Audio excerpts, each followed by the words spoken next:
Pockets of these new jeans are perfect for sticking your hand into. Makes you look cool, calm, and collected.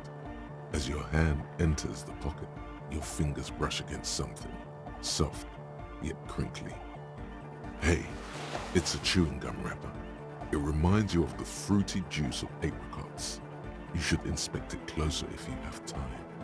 Something about the wrapper's texture is familiar. Not familiar in a good way, you might say. There's pain in there somewhere.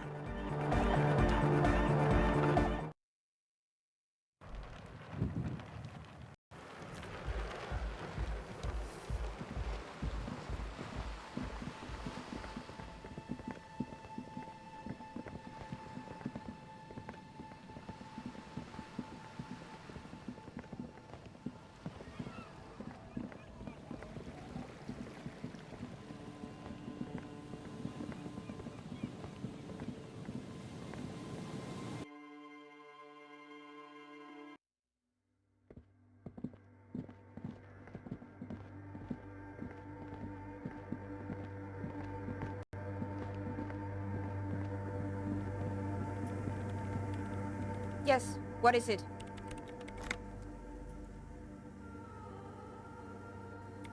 I don't want to make anything work. Yes, anything. I don't want to make anything work. It's not the anodic dance music that's made her bitter. It's the failure of Fortress Accident. That's right. If we couldn't get our Welkins to happen, I don't want anything to happen. Ever again. There's not a trace of irony in her voice. She means it.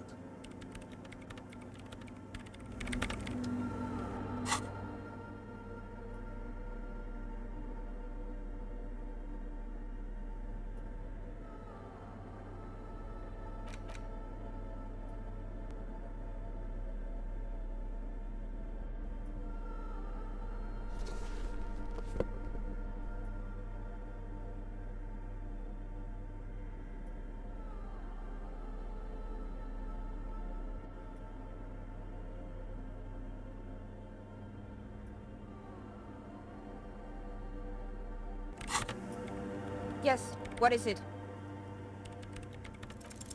Easy. When her research is done, she can move out. What? No, I don't really need any help with the project. She thinks about it. A glassy look in her eyes. A gust of wind brings more snow in from the broken gallery. It touches her hair. All right. Bring me the game's offsite copy from my old workspace, if you really want to help. It's stored on a filament memory, and I'm unable to go and fetch it myself. No, that's the production schedule you stole and accessed without authorization. I don't need it. In his defense, it was simply lying in the desk drawer of an abandoned cubicle. Okay, but still. It's a backup of my former employer's project. The radio game we were working on. It's stored on a filament memory, just like the one inside this radio computer. She's making it extra simple for you. The backup itself is destroyed now, but I'm hoping to use what's left of it to pinpoint the exact location of the anomaly. You just have to go to my old workspace and get the filament. Yeah, that's the one. You can get in through the bookshop. You just have to do some explaining to the bookstore lady. That's her name, I believe. Good. Then you might know the giant ice bear fridge in the building's cellar. The filament is inside the fridge. Just go and get it. In the giant ice bear fridge. I just told you. It has red glowing eyes. It's impossible to miss. You just need to get the offside copy from the ice bear. But you've been to the fridge and it wasn't there. There was a note saying... Wait. A note from whom? Did it specify where they took the filament memory? Jawiza. Of course. Our project lead, Suliswov Jawiza. God, he was always so hell-bent on keeping the copy somewhere safe. And feature creep, and the Valley of the Heads. Like it would have made a difference. The offside copy was perfectly safe when the data loss happened. That data loss was anomalous. And the heads... I won't even get into the heads. Millions of them. Go find that copy from that ice cream maker, will you? Thanks. Wait, what? Whose dead body? You know, we don't actually have to tell the entire world about the fridge. Whose body is it?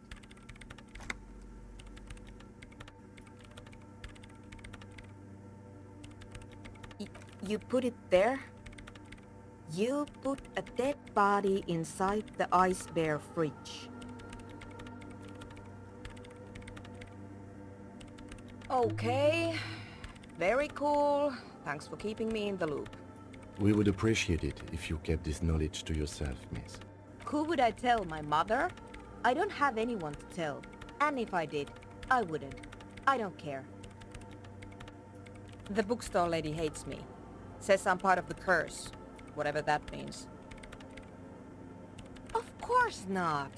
Anyway, I don't have my keys anymore and she won't let me in. Because she's from Martinez, and people from Martinez have never ever seen a radio computer. She thinks it emits elemental evil. It doesn't emit, it receives.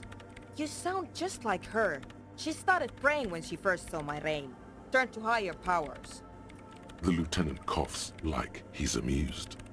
Once I came in one morning, only to find that my terminal was full of those strange trinkets and amulets. Wards. It looked like some Semenine magic. Thanks. And here's my Kvalsund multitool. You might need it to hack loose some ice. It opens everything. If you get me the offside copy, then you can keep the Kvalsund. It hurts a bit for her to say this. She's not too happy to be parting with the Kvalsund. The swallow, you mean? What about it? Great. Thanks.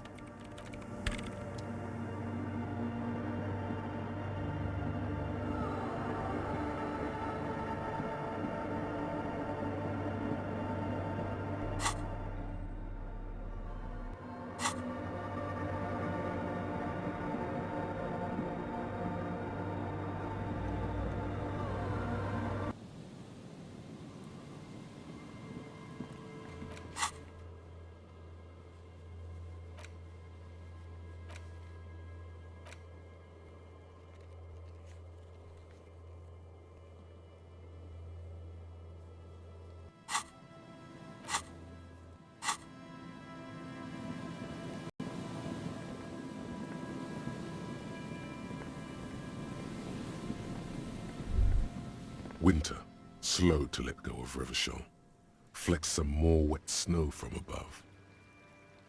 The snow falls lazily, making the beach sand paler still, mixing with the rust-colored sewage runoff.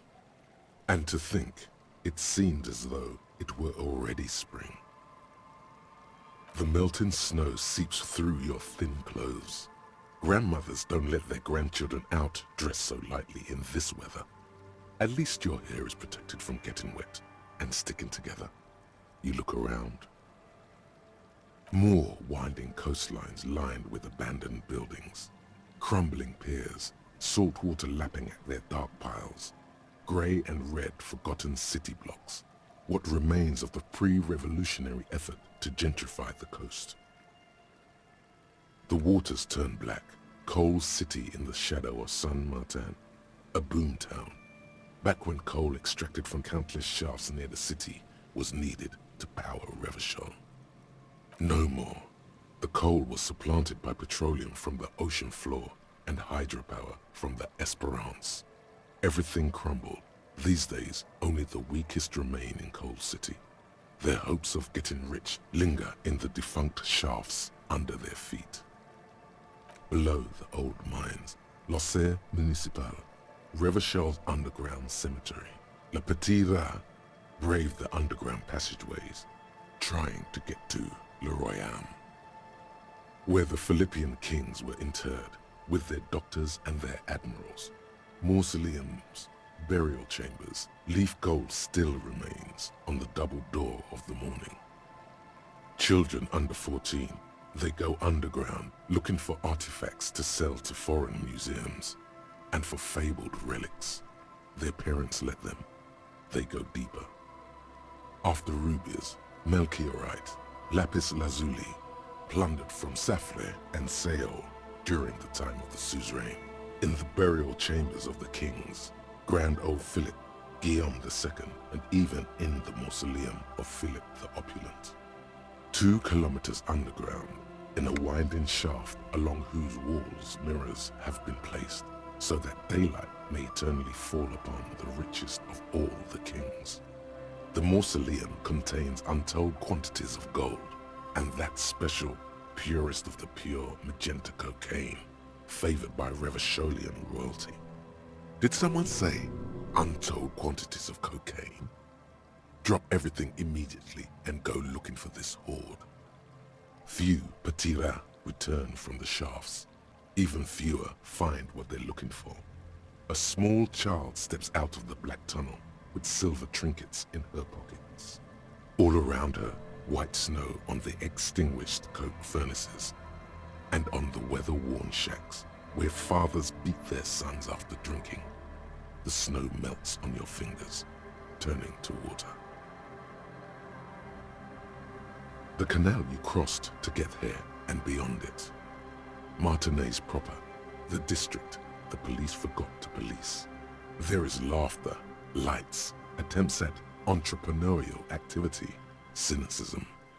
Someone is scraping snow off their windshield at the roundabout, in the midst of which a statue of Philip III serves as a destination for grade school field trips and a fine perch for winter birds. A fenced-off yard. There's a truck belonging to a logistics company parked next to the gate. Bright light from a building behind the fence reflects off its hood. The abandoned church, its walls covered with hoarfrost now. One of Lissette's sœurs. The other 6 sisters were destroyed during the Revolution. A serpentine strip of land weaving its way into the Martinez Inlet. Unfortunates on the run from the law, from themselves, sometimes hide out on nearby islets. Little dots in the ocean that are occasionally submerged when the tide is high and the weather foul. The remains of a camp on a jagged piece of rock, a tent, old dishes and cutlery, long since abandoned. A hermit crab scuttles among the debris, looking for a new shell. Further out, the lights burn bright on Resurrection, way beyond Martinez, a popular spa destination for ample-bodied Ozon kids with equally ample pockets. Then there's Ozon, but the snow falls too thick. You cannot see that far. The Bay of Revachol, vastness, great depth, over 1,200 meters at its deepest. Water, air-brinier than here. It is crisscrossed by huge cargo ships bearing company logos. Wild pines, Zam, Maurien, and at the farthest reaches of the Bay of Revachol, the shadow of the coalition warship Archer, on perpetual patrol duty, ready to unleash artillery fire if you were to rise up against the market. You shudder.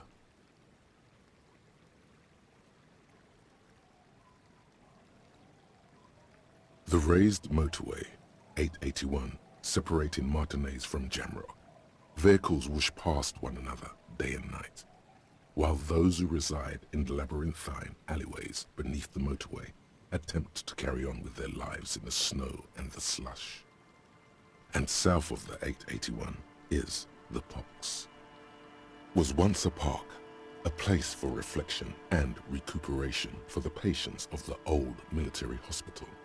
In the 20s, it was used as a quarantine center during a measles outbreak that killed many children.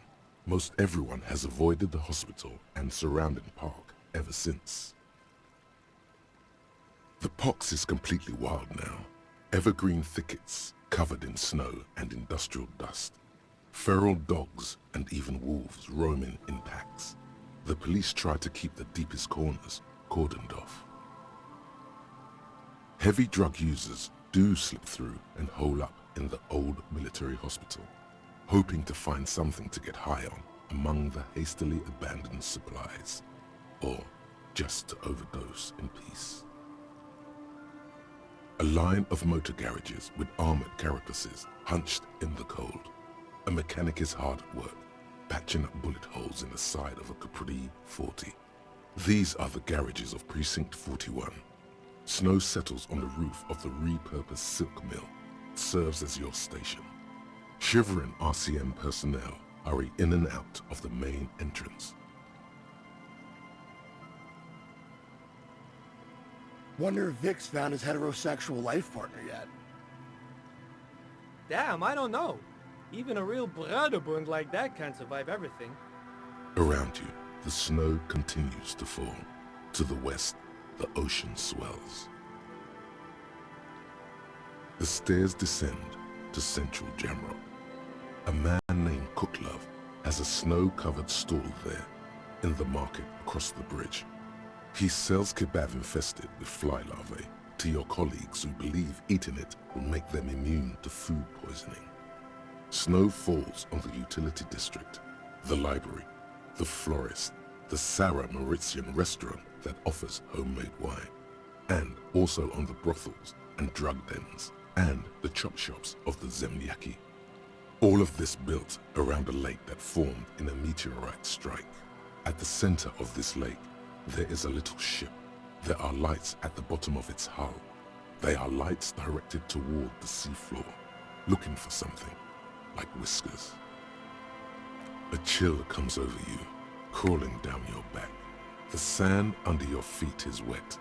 Somewhere in the south, tarpaulin flap in the wind. More Coalition aerostatics. Occasionally, lights flash as they maneuver through the falling snow. One large airship carries crates in its belly. Layer upon layer of sand, poisoned with industrial runoff. The storm drainage, hidden bunkers. Rats scuttle. Someone stuffed a big old polar anorak into a concrete pipe under the boardwalk. It would keep you warm. You would probably never happen across it. But who knows? We should keep moving. Who knows when the snow will let up?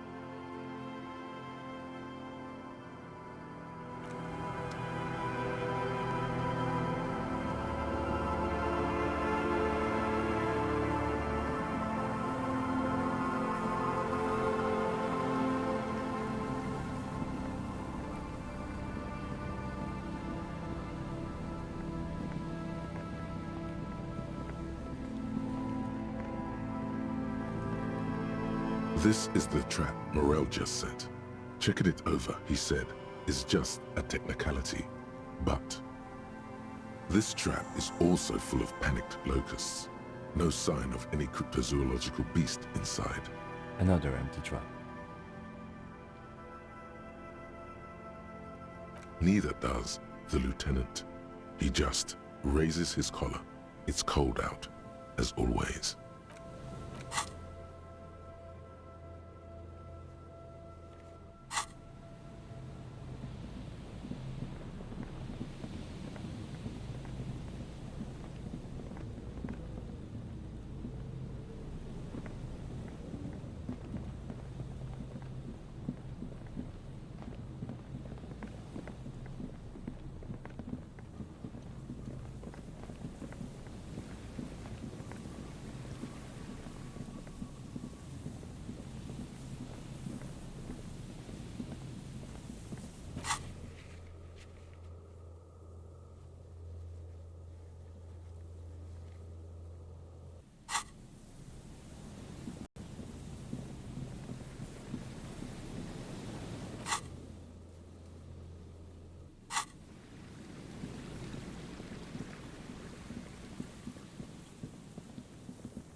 Tequila sunset.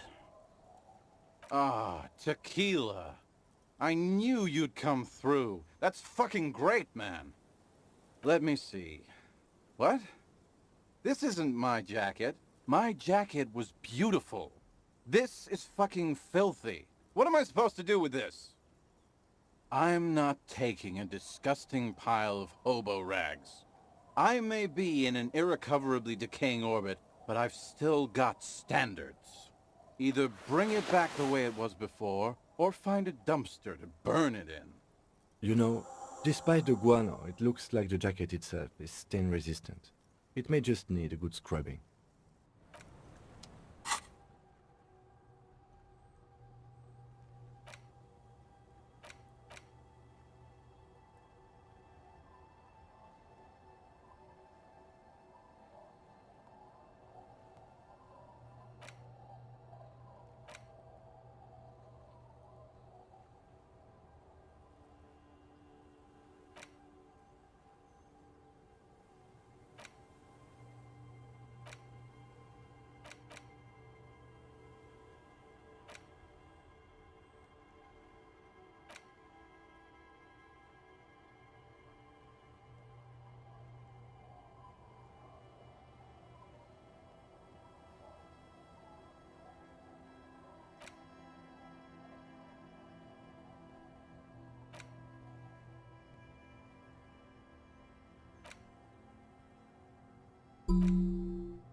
This trap's not too hard to spot, once you know what to look for.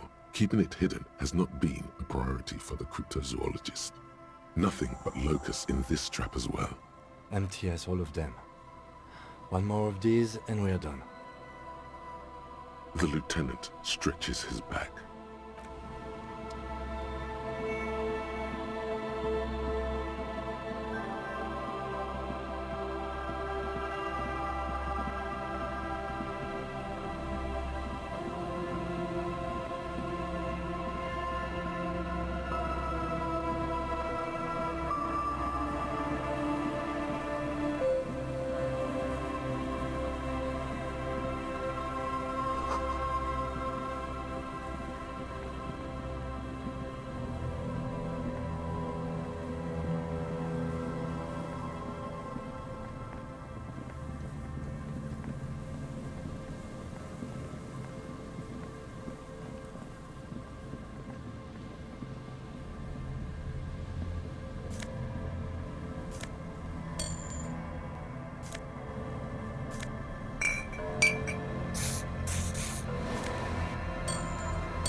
Mikhail noticed the windows, especially with how there are no windows on the south side. This was to deal with.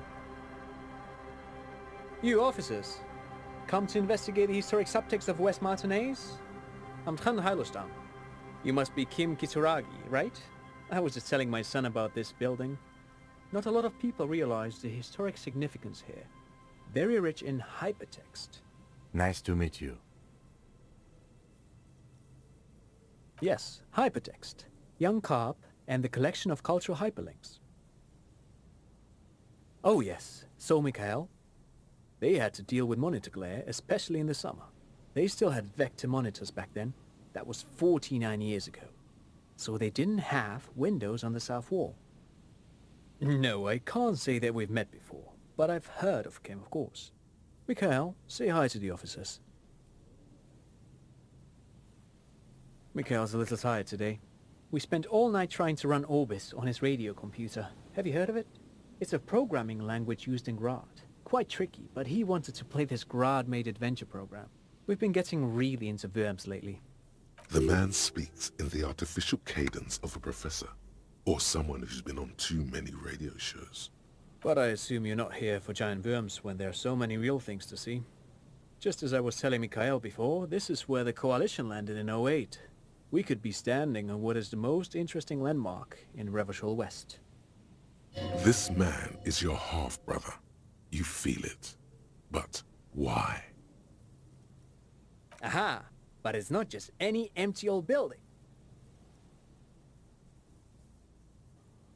What not a lot of people know is, this used to be the R&D department of Felt Electrical. And Felt, which now sells ink cartridges mostly, was once a top dog in the turn-of-the-century cybernetics boom. Hold on. What's R&D? It looks old and weathered, with seagulls picking apart its stone and metal carcass. Bushy undergrowth has taken hold of the collapsed rooftop. Some kind of bird has set up a nest on a broken windowsill. Apologies, it's an acronym for research and development. They don't use it anymore. You're probably more familiar with RTD, Research and Technological Development. Mayor Kalpa, you are not familiar with that one either. This man is a bookhead. That's not surprising. Only a vestigial ink cartridge and ferrotape manufacturer remains. They started out as a midway electronics outfit in Königstein 2 centuries ago. After an aggressive move to Revachol, Feld became a global player in the emerging personal electronics market of the pre-revolutionary era. Still, Tricentennial was beating them in business machines. But Feld had an ace up their sleeve, or should I say they were developing an ace up their sleeve. I'm mixing my metaphors here. It was here in Martinez, possibly in this very building, that they developed prototypes for a tape computer. An elegant folding mechanism of rollers and ferrotape ribbons, portable enough to be a take-it-home solution. Revolutionizing business machines, possibly even bring them to the average consumer, which is a feat of engineering even today's giants, Rehm, ICN and ZAM, haven't achieved yet. Indeed. What? The revolution! Unfortunately, their moonshot project never made it to the market. Feld's move to Revachol backfired. The revolutionary government liquefied their assets and expropriated those very advanced prototypes, possibly from this very building, or one of the adjacent ruins. All of this was built by Feld, even the boardwalk. Wild Pines built Martinez proper as a resort for their middle management. Feld built this side of town for R&D. Yes, they even built a pleasure wheel, but that got destroyed in the war. A pleasure wheel? Perhaps reminded of a childhood memory. It's clear he would prefer there were a big wheel lighting up the coast. Yes, to lure in their star engineers. This part of Martinez was nothing but reeds before Feld arrived. They had to make the prospect of living here attractive. It was supposed to become a global center for innovation in cybernetics. But history had other plans. Oh, I'm afraid it didn't end well for the boys. But this story is a bit too dark for little Mikhail here. Now, if you were to ask about tape computers, They used them for military communications, but also to write and send out press releases, the most notorious example being Le Décret de Mars. What's the Mars Decree? I mean the radio transmission sent out to news agencies and world governments by the newly created commune of Revachol on the 7th of March in the year 02. It's a beautiful piece of text actually. A singer-songwriter I know, Charette, called it a love poem to Revachol on her political concept album Bon Baiser dans ce Lind. You should read it. Every local library in Revachol stocks a copy of the decree. I tried to get Mikhail to memorize it. Tried to. Someone was much too interested in worms to be paying any attention. Actually, no one knows. No one even knows what a computer made entirely of tape would look like.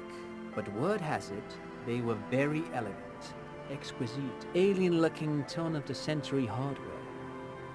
10 years ago, I did a little freelancing, I guess you could say. I was a special consultant for an exhibition at the Womty Dumpty Dum Center in Vredefort, Oranje. It raised the same questions, and we had lengthy discussions with Paul Ockerman, who was head curator at the time. This was before the twins Keith and Guy Hughes joined the team, trying to...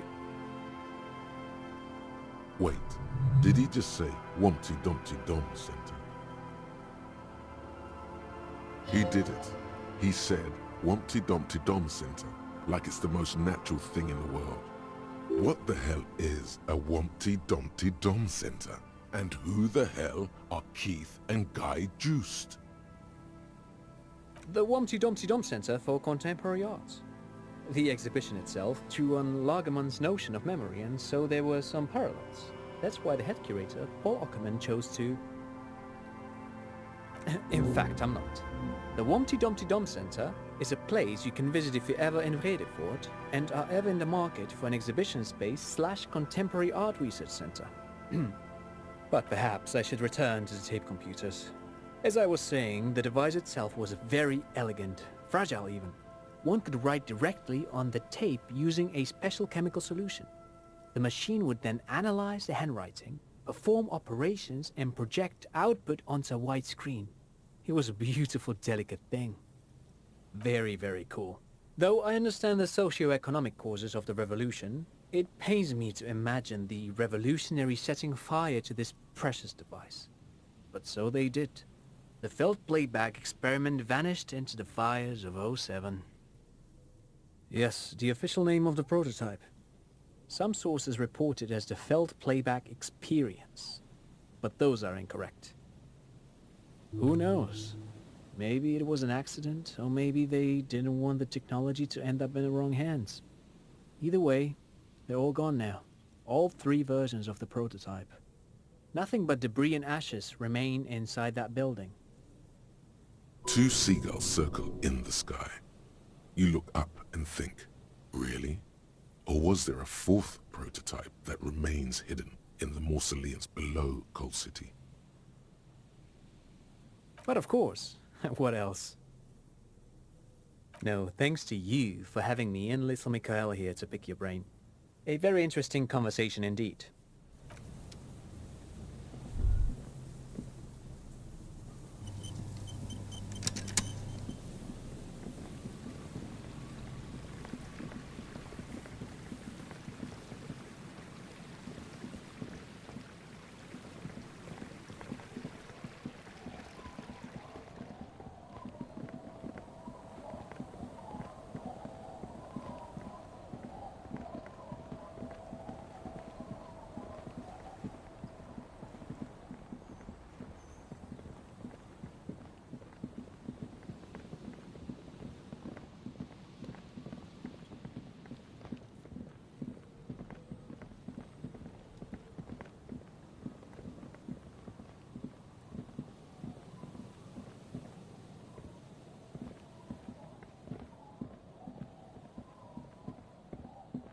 It takes you a moment, but finally you spot the last of Morel's traps.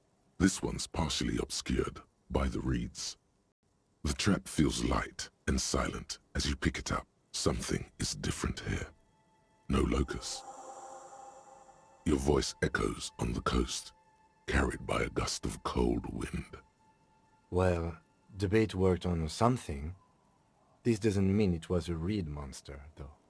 Unless you see one in there, I just see an empty trap. Right. Anyway, that's for the cryptozoologists to figure out now. We're not cryptozoologists. We're cops.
Two cables are plugged into the breaker box.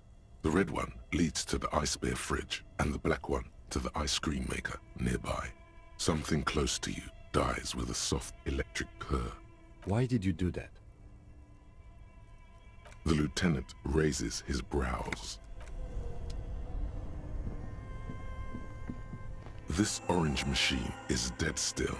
It has a hand-cranked ice cream churner and an electric freezer. The ice...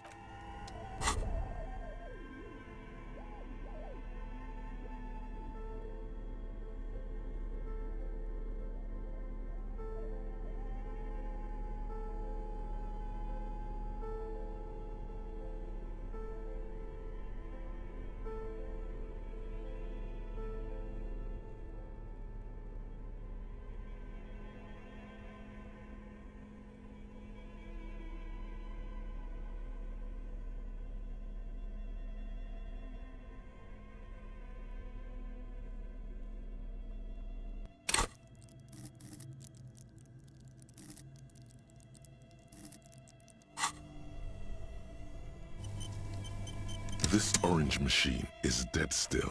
It has ice groans and howls under the strain of your giant Gewaltsund multi-tool until the lid cracks open. Darkness lies inside, but you can faintly make out an object, intricate and foreign, left there for a sub-zero beauty sleep, a filament memory with the words "off-site copy" written on its side. Disappointment washes over you as you stare into the almost empty ice cream maker. A scoop of ice cream would have been nice, yes. You gently lift the cube from its frosty bedding, careful not to damage it. We should take it back to Miss Lukanen Kilda as soon as possible. I'm not sure how well unused filaments tolerate room temperatures. Yes, but aren't you curious to know what's on the precious filament? There's a radio computer upstairs.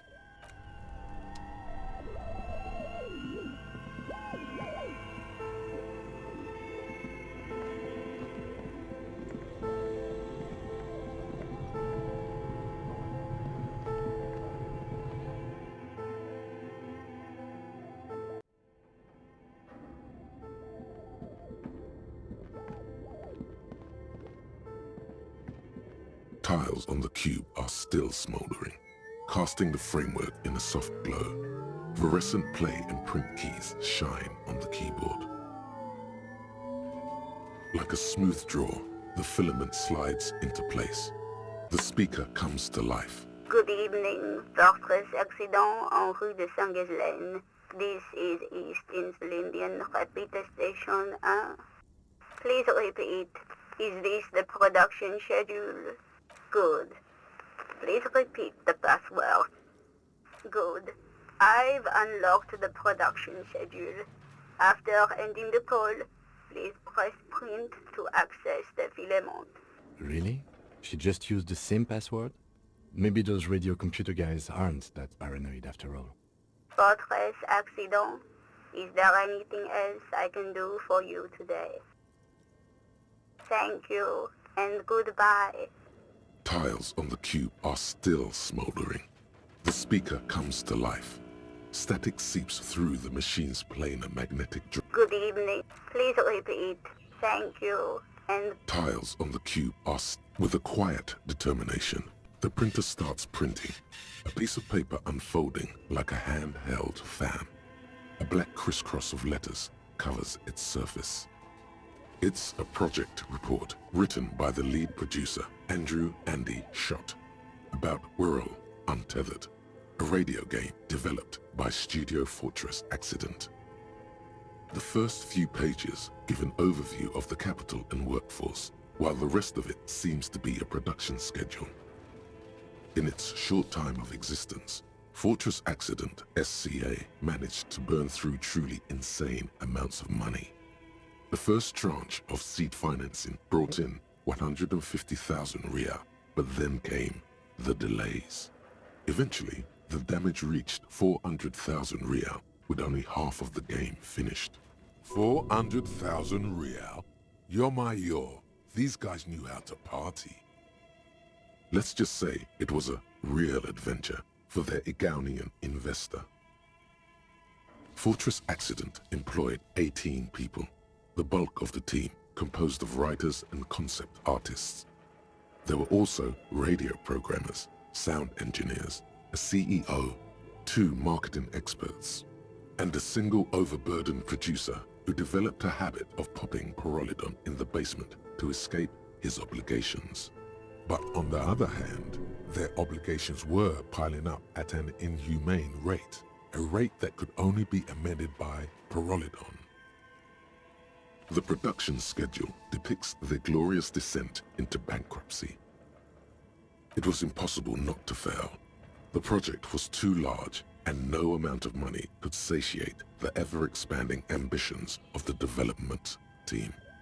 They tried to make a 4 million Rial game with 400,000 in their bank account. They thought they could bridge the gap with pure willpower and imagination. They couldn't. No, even then, success remained within an ever-narrowing margin of possibility that, despite everything, never entirely disappeared. That is, until they discovered the Valley of the Heads. No, it was good. Too good. At the 11th hour, the lead designer, Jimsk-born Suliswaf Jalisa, decided that what Whirl Untethered needed was a secret mystical location at the extreme edge of the map. This place was to be the Valley of the Heads, where the heads of all the headless constructs could be found. The player would have been able to choose a head for their headless party member, and each head would have been voiced on air by a professional actor. So many. The last count, there were approximately 10,000 heads for 10,000 headless men, all of which could be endlessly recombined. Well, yeah, that and the catastrophic data loss. On the nature of the data loss, there's ominously little information in the production log. It comes at the very end where things get fuzzy and dark, where tables and numbers seem to vanish into an eerie nothingness before the Igaunian investors pulled the plug. What is clear is that one day an unidentified numeric anomaly occurred on the East Insulindian Lintel front, just as the Whirl Untethered project was being compiled that day. When the project was returned, it was completely blank. The team spent weeks on the phone with Lintel, the service provider, but despite their diagnostics, they could never produce a satisfactory explanation or pay for the loss. Always read the terms of service. Mysteriously enough, it seems that the off-site copy happened to be on-site when the catastrophic data loss occurred. It was the lead programmer's responsibility to oversee weekly maintenance of the off-site copy and, well, keep it off-site. An explanatory note from the lead programmer has been attached. S. Luukkonen Kilda, the lead programmer of Fortress Accident. The off-site copy was on-site because there was no off-site anymore. Not for me, not after 8 months of crunch. I didn't have a home anymore, so I started keeping it in the basement in the ice bear refrigerator near where I went to sleep. It was perfectly safe there. The temperature conditions were optimal. That's not what her colleagues thought. The production schedule ends with a few random notes that seem to be added sometime later. 4 months later, by an unknown author. I am the only one left, and it's gotten rather damp here. A few other businesses have gone under too. Slipstream switched to making skis, and the hairdressers just left, cursing Martinez. They're right though. Something's seriously wrong with this place. Martinez, all of it. Still haven't got an answer from Lintel about what happened. All I could get were the physical coordinates of the error on the East Insulindian front on that day. Since the computation happened on air, I reckoned it had to coincide with an actually existing location. I have compared the coordinates to a map of Revachol West. Turns out it's only 800 meters from here. The address is Saint-Brun 1147. I am going there to look this thing in the eye. Saint-Brun 1147? That's what the street sign next to the church said. Tiles on the cube are still smoldering. The filament slides out of its glowing nest. Like a smooth drawer, the filament slides into place. The speaker comes to life. Good evening, Fortress Accident. Please repeat. Is this the offsite copy? Good. Please repeat the password. No, that's not it. What does she mean? That's not it. What's the password then? Received. Fortress Accident. Is there anything else I can do for you today? Thank you, and goodbye. Tiles on the cube are still smoldering.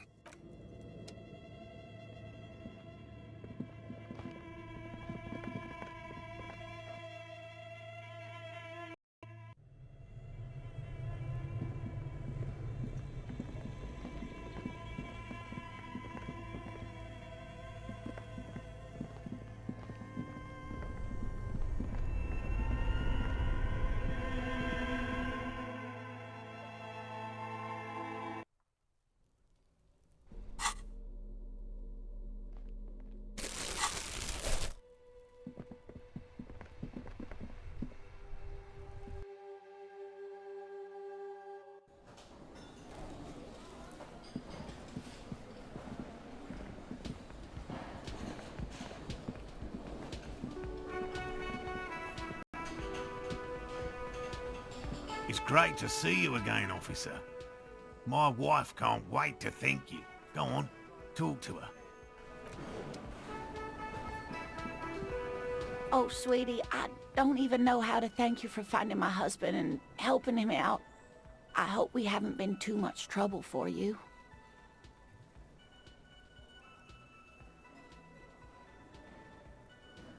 Here, I want to give you a small token of my gratitude.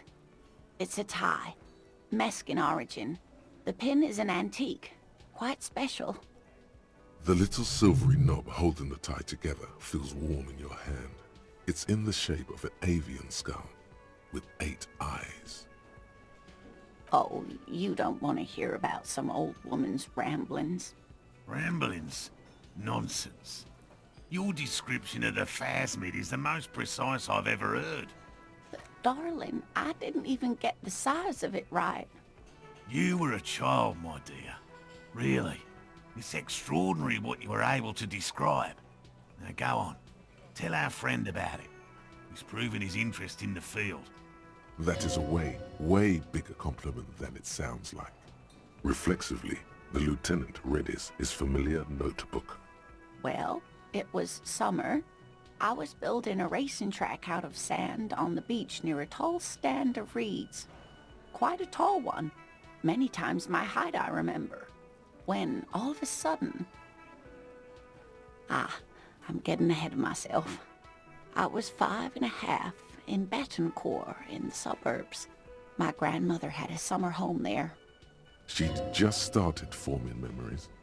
Real memories. Not the billowy haze of infanthood. The strangest moment of my life. I looked up and one of the reeds moved. Not like a plant, but like a living thing.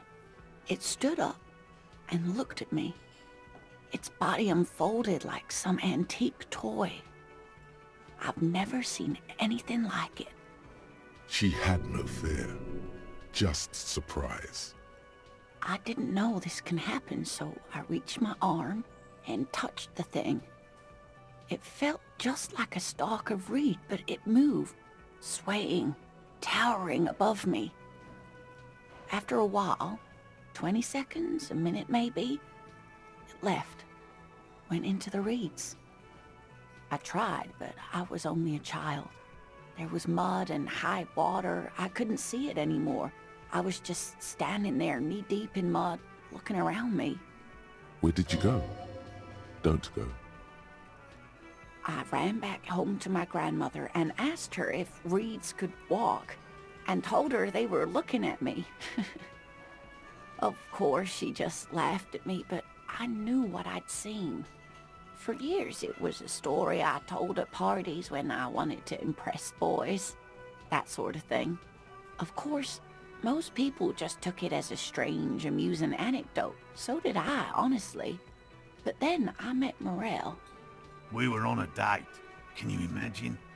She tells me a story, and it's the most detailed report of the Insulindian phasmid I've ever heard. The sounds. She told me it hissed. So that's how they met. This is beyond significant for them. It did, yes. Like reeds in a gust of wind. The way it moved, the colour, how some of its limbs were white, like marble. It matched perfectly with what I know from other accounts. It was amazing. If it weren't for Lena, I might have given up hope years ago. It's no exaggeration to say that she restored my faith in my profession. Our first, yes. Not all of them. There is some white coloration reported, along with beige, where the camouflage ends. It's hard to say how big things are when you're quite small yourself. To me, it seemed to be taller than I was then, but that's probably not the case. You're welcome, sweetie. I do appreciate the chance to relive it whenever I get one. It was just such an impossibly sunshiny day. So warm. And she could get up and walk right into the reeds on her own. Into the mud. Anywhere.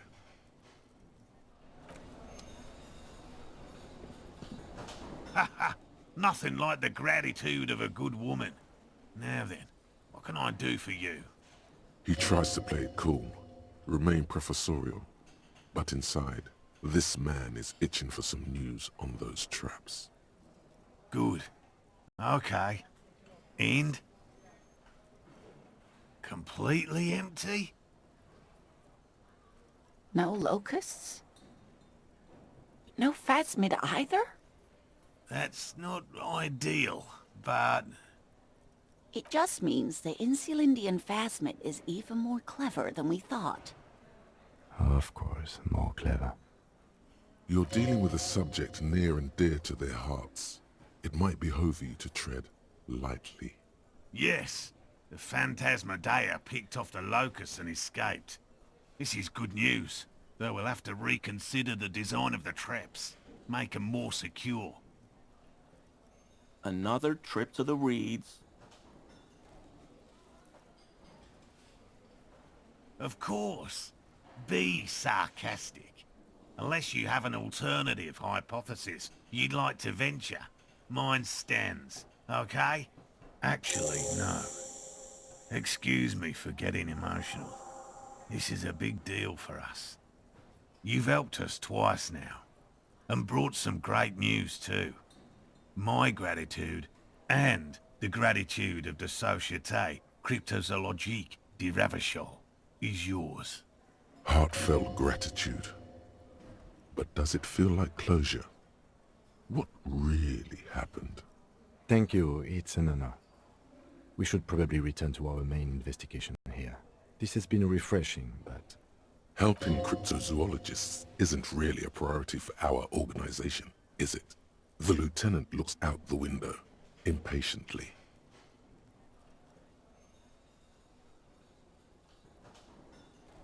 Hell no. I had no idea.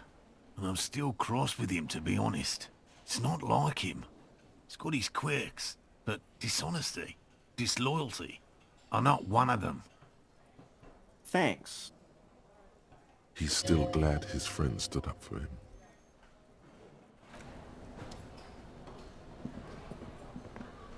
Can I help you?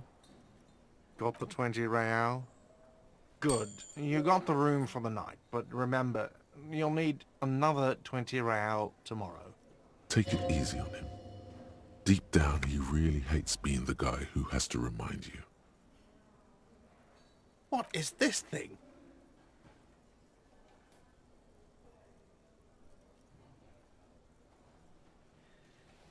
What, the interior decorating kind?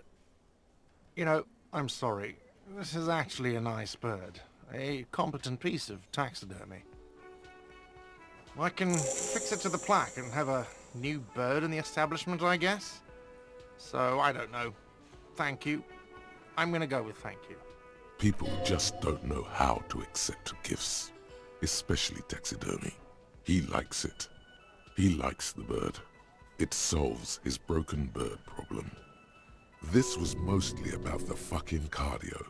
Massive cardio here. You'll live till 90, or you get a heart attack from running. I feel good about our work here today. It's all about the little things, like bringing people random stuffed animals. No, you don't. It's not happening.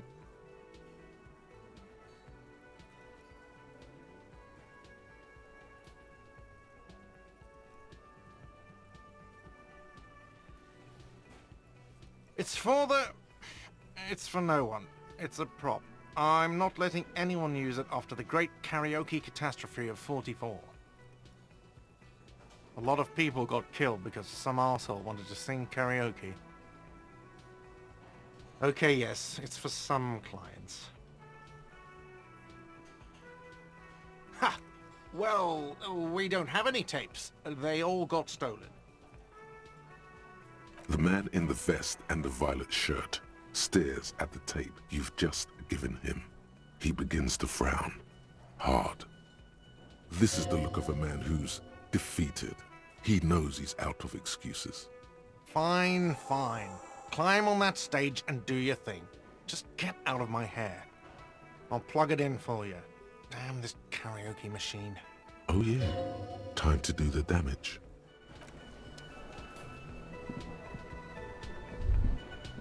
The stage is all set up for your performance. Feels silent. You can hear the pellets creak under your feet. You feel a little dizzy, a little unsteady suddenly. So, are you ready for your thing now? Let me know.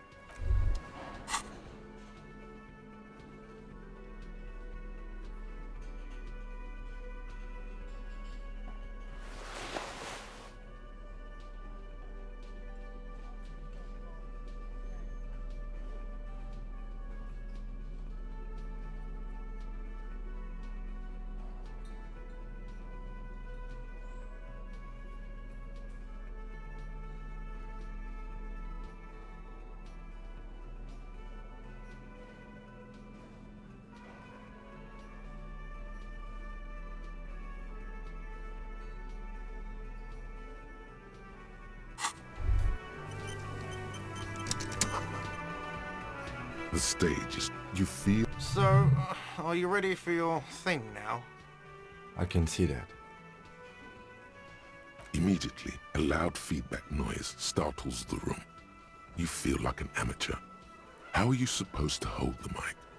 Should you just sing into it? Where should you stand? Hands?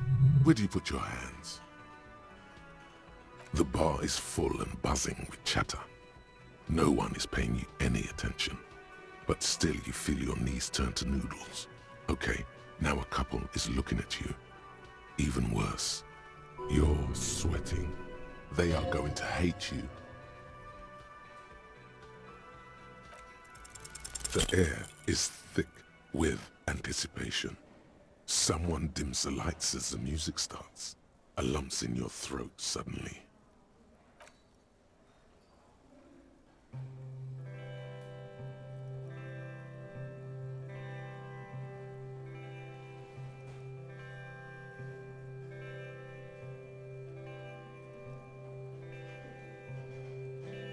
I would often go there to the tiny church there, the smallest church in Sanson, though it once was larger. How the real may rest there, down through the mist there, towards the Seven Sisters, towards those pale cliffs there. I would often stay there in the tiny yacht there. I have been so glad here, looking forward to the past here. But now you're all alone. None of this matters.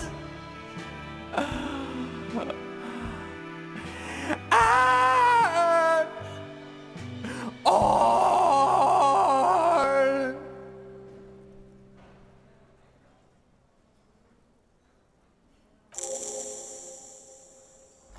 Do you hear that? It's the most pathetic applause in the world, Harry, made of pity. No one liked you. Your words echo in the karaoke mic. People talk in the distance. A couple tries not to look at you. Quit yelling into the mic! You hear, or think you hear, uncomfortable shifting around. A bit of laughter maybe.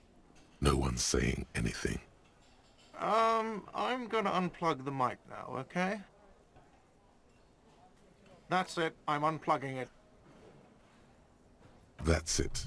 You're unpowered. Let's go, officer. These people wouldn't know a good performance if it beat them in the ass. Detective Dubois, it was downright tragic. Now, let's go.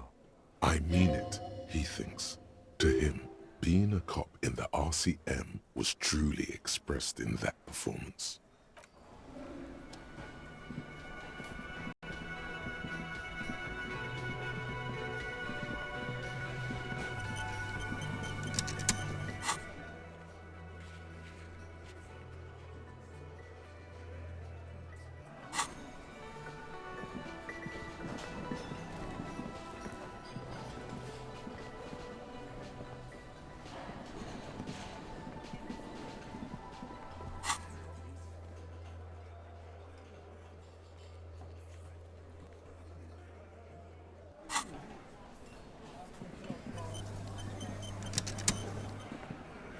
It's you again. What is it?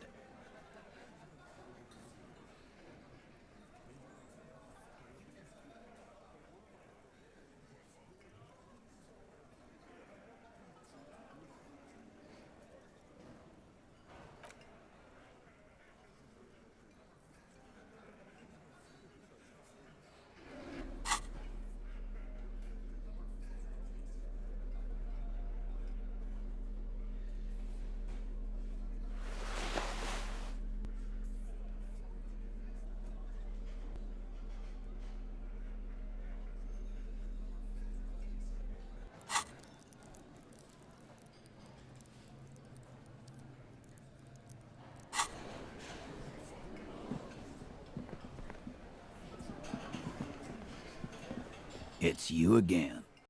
What is it?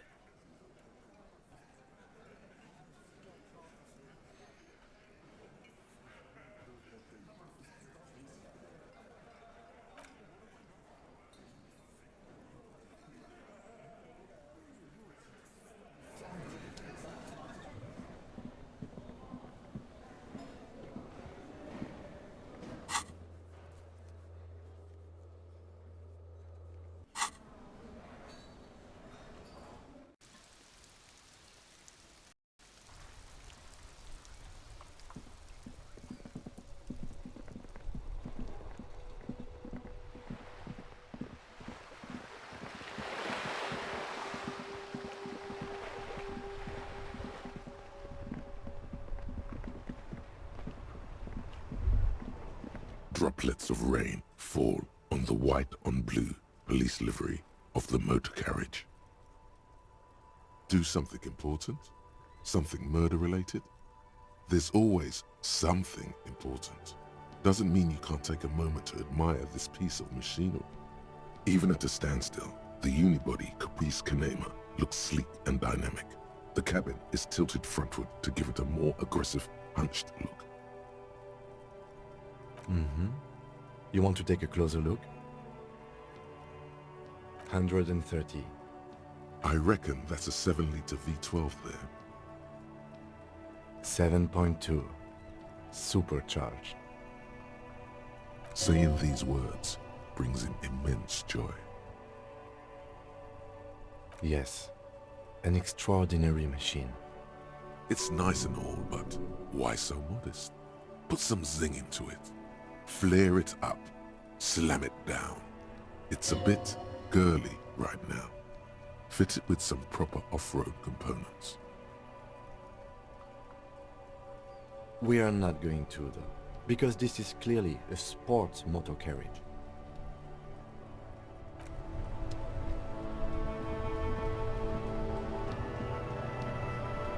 Inside, you see a set of steering levers, a radio microphone, a pull-out toolbox, and the soft glow of the fuel preheater gauge. This is Precinct 57. How may I assist you? I'm afraid they're closed. It says here that the library is open from 10 a.m. to 6 p.m. We should try again during business hours. Anything else, Detective? One moment. Can you please describe the body? Age, sex, cause of death?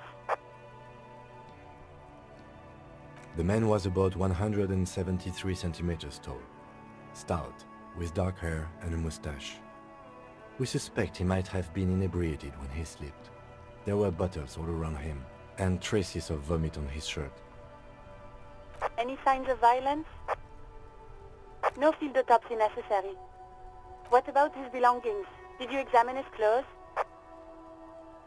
Any information on the library card? Good. You have a lead. Do you and Lieutenant Kitsuragi want to take the case, or should I assign it to someone else? I have assigned the case to Lieutenant Kitsuragi.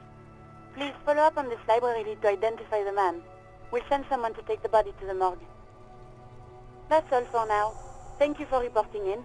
Is there anything else I can do for you? 57th, over and out. In the cabin, you see a... This is Precinct 57. Right. Please hold. 10-4, come in. Fireworker, over. 10-4, sir, glad to hear that. I'll write down that there is no need to issue a new one to you then. Over. Feels good to get that off your chest, right? Celebration with beer? Roger that, 10-10, over and out.